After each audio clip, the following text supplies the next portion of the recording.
আমরা মসজিদে যাই। রাজনীতি অর্থ হলো রাজার নীতি, কিন্তু এই 53 বছর শেষ হওয়ায় 54 বছর পড়েছে বাংলাদেশের স্বাধীনতা। যারা রাজনীতির নামে দেশ পরিচালনা করেছে এদের মাধ্যমে মূলত মানুষের কল্যাণ আমরা দেখি নাই, দেশের কল্যাণ পাই নাই। আমরা পেয়েছি এই সুন্দর একটা দেশ বাংলাদেশ।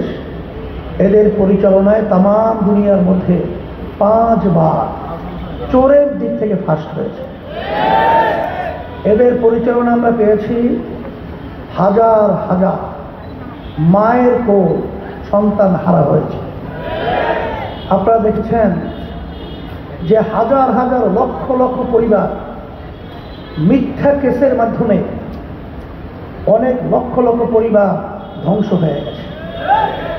আমরা পেয়েছি এই বাংলাদেশের মধ্যে ইতিহাসে কোনোদিন শুনি নাই যে এদের পরিচালনা আমরা পেয়েছি। ভোট হয় দিনে, কিন্তু এদের পরিচালনায় আমরা দেখেছি বাক্স ভরে যায় রাতে। এদেশের ভিতরে এদের পরিচালনা আমরা কি পেলাম? বিদেশ, বিশেষ করে ভারতে, ওখানে প্রেসক্রিপশন আর এখানে বাস্তবায়ন। কারণ আওয়ামী লীগের আপনার মহাসচিব ওবায়দুল কাদের সাহেব বলেছিল যে দিল্লি আছে তো আমরা আছি। তখন আমরা ঢাকায় বলেছিলাম, ওবায়দুল কাদের সাহেব আপনি যে বক্তব্য রেখেছেন এই বক্তব্যের মাধ্যমে আপনি কি বোঝাতে চেয়েছেন? তাহলে আমাদের বাংলাদেশকে আপনি স্বাধীন এটা মানেন না? তাহলে আপনার বক্তব্য পরিষ্কার করে আবার বলতে হবে, নাহলে জাতির কাছে আপনার ক্ষমা চেতে হবে।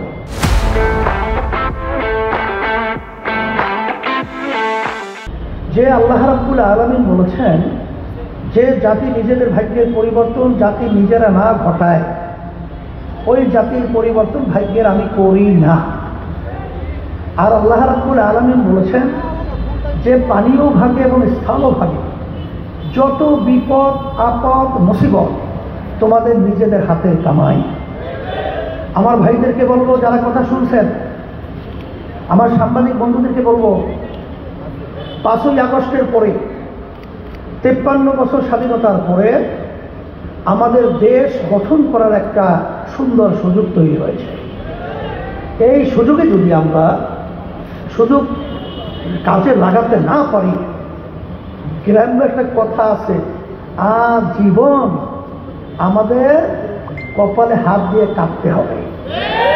এই জন্য আমরা আওয়ামী লীগের শাসন দেখেছি, বিএনপির শাসন দেখেছি, জাতীয় পার্টির শাসন দেখেছি, আরো আদার্স যারা ছিল তাদের শাসন আমরা দেখেছি। কিন্তু ইসলাম আমরা শুনি এবং ইসলাম আমরা মানি। আজকে বাংলাদেশে 92 জন মুসলমান 100-র মধ্যে, যে দেশের রাজধানী ঢাকাকে বলা হয় মসজিদের নগরী, যে দেশের রাস্তার ঘুরে ঘুরে মসজিদ, মাদ্রাসা, উলামায়ে কেরাম, আজানের শব্দে বাচ্চাদের ঘুম ভেঙে যায়, আজানের শব্দে বাচ্চারা মায়ের করে ঘরে যায়, আর সেখানে এত মুসলমান থাকার পরেও আজকে ধৃতি আদর্শ সংসদে বাস্তবায়ন হয়। মানব রচিত লেনিন, কার্ল মার্কস, মাও সেতুং, আব্রাহাম লিঙ্কন, পাশের রাষ্ট্র ভারতের, এটা কখনোই হতে পারে না, হতে দেওয়া যায় না। ইসলামই হবে রাষ্ট্রীয় ক্ষমতায়, তার মাধ্যমে মানুষ দুনিয়াতে শান্তি পাবে, আখিরাতে মুক্তি পাবে।